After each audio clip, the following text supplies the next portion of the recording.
வணக்கம் மக்களே, நான் உங்கள் நீர்ப்பறவை மீனவன். மக்களே, இன்றைக்கி இந்த வீடியோவில் என்ன பார்க்க போகிறோன்னா, கிளாத்தி மீன் எளிமையான முறையில் பிடிச்சி வைப்போம். வழக்கமாக தூண்டில் போட்டு தான் மீன் பிடிச்சோம். இப்போ ஒரு வித்தியாசமான முறையில் நம்ம மீன் பிடிச்ச வைப்போம். கிளாத்தியை உரித்து அந்த கிளாத்தியை ரெண்டாக வெட்டி கச்சாலில் கட்டியிருக்கோம். இப்போ கச்சாலில் கிளாத்தியை கட்டியிருக்கோம் பாருங்கள். இப்படி தான் நம்ம கிளாத்தி மீன் பிடிச்ச போகிறோம். இந்த மாதிரி இறைய கச்சாலோட நடுப்பகுதியில் கட்டி கடலில் விடும்போது கிளாத்தி மீன் கச்சா உள்பகுதியில் அந்த இறையை சாப்பிடும்போது அந்த இறையை கிளாத்தி சாப்பிடும்போது அதோட சிக்னல் எங்கள் கைக்கு தெரியும், கிடுகிடுன்னு ஆடும். அப்போ நாங்கள் அதை இழுத்து எடுப்போம். கிளாத்தியெல்லாம் அந்த கச்சாலோட அடிப்பகுதியில் போயிடும். இப்போ கிளாத்தி தான் கச்சாலில் மாட்டியிருக்கு.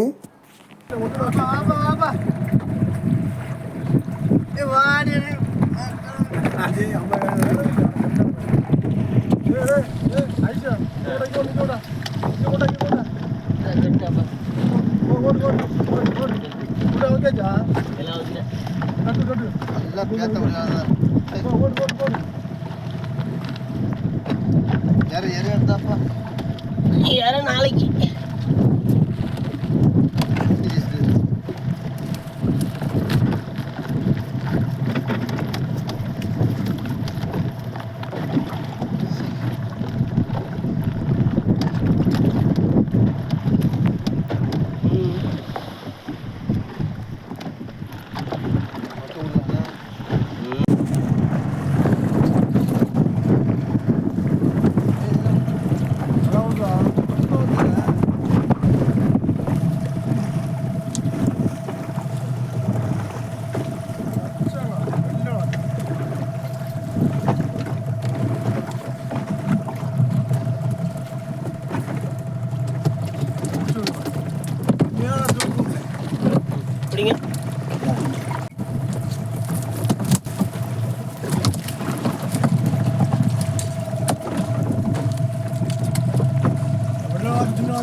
இந்த மீனை பிடிச்சி தான் பெரிய மீன் பிடிச்சதுக்கு இறையா விட போகிறோம்.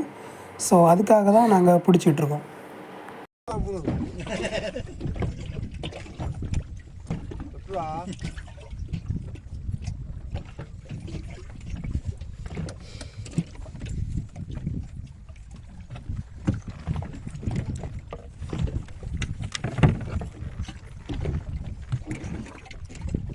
இந்த கிளாத்தியை தான் நாங்கள் பெரிய மீனுக்கு, அதாவது பண்டாரி, மத்தை,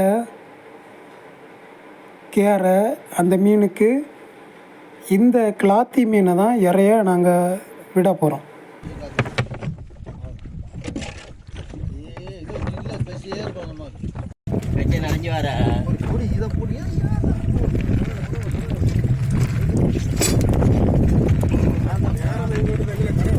ஆமாம், இப்படி தான் நாங்கள் கிளாத்தி மீனை எளிமையான முறையில் பிடிச்சுவோம். வழக்கமாக ஒரு சின்ன மீனை பிடிச்சோன்னா தூண்டி வச்சு தான் பிடிச்சுவோம். ஆனால் நாங்கள் இப்போ கச்சா வச்சு இந்த இறைய பிடிச்சிருக்கோம்.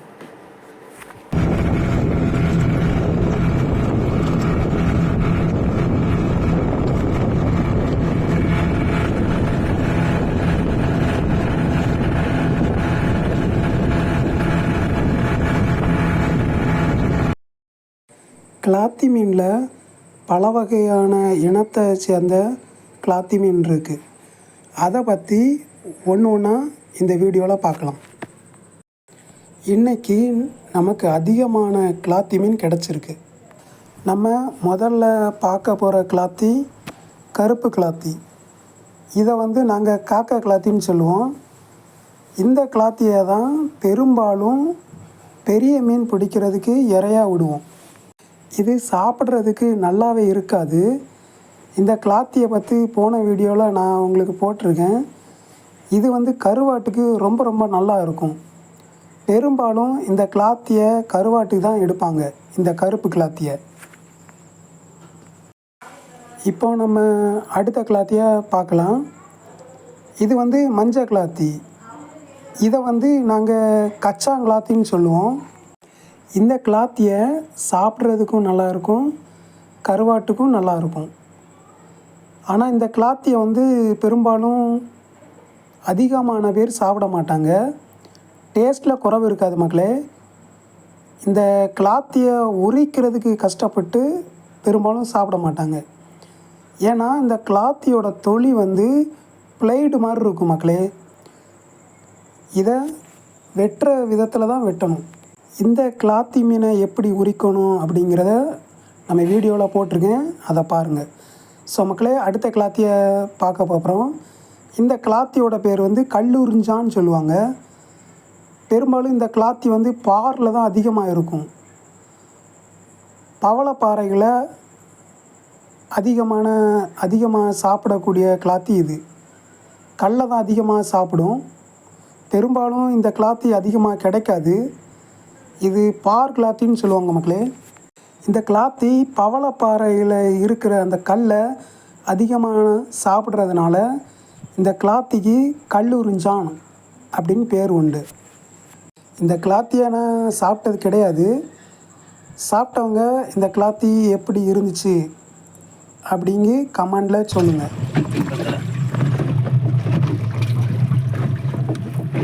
இந்த கிளாத்தியோட வயிற்றடி பக்கத்தில் வீங்கி போய் இருக்கும் மக்களே.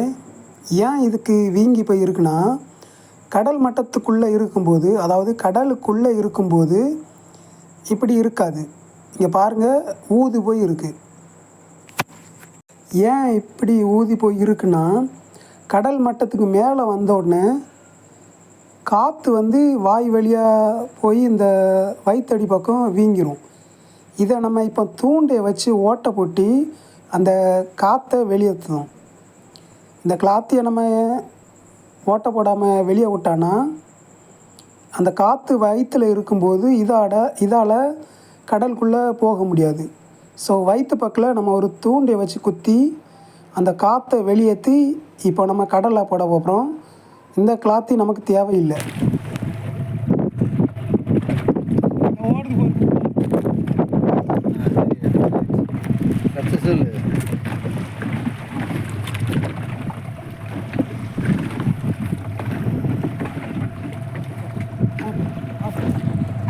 சரி மக்களே, இந்த வீடியோ பிடிச்சிருந்தா லைக் பண்ணுங்கள், ஷேர் பண்ணுங்கள், கமெண்ட் பண்ணுங்கள்.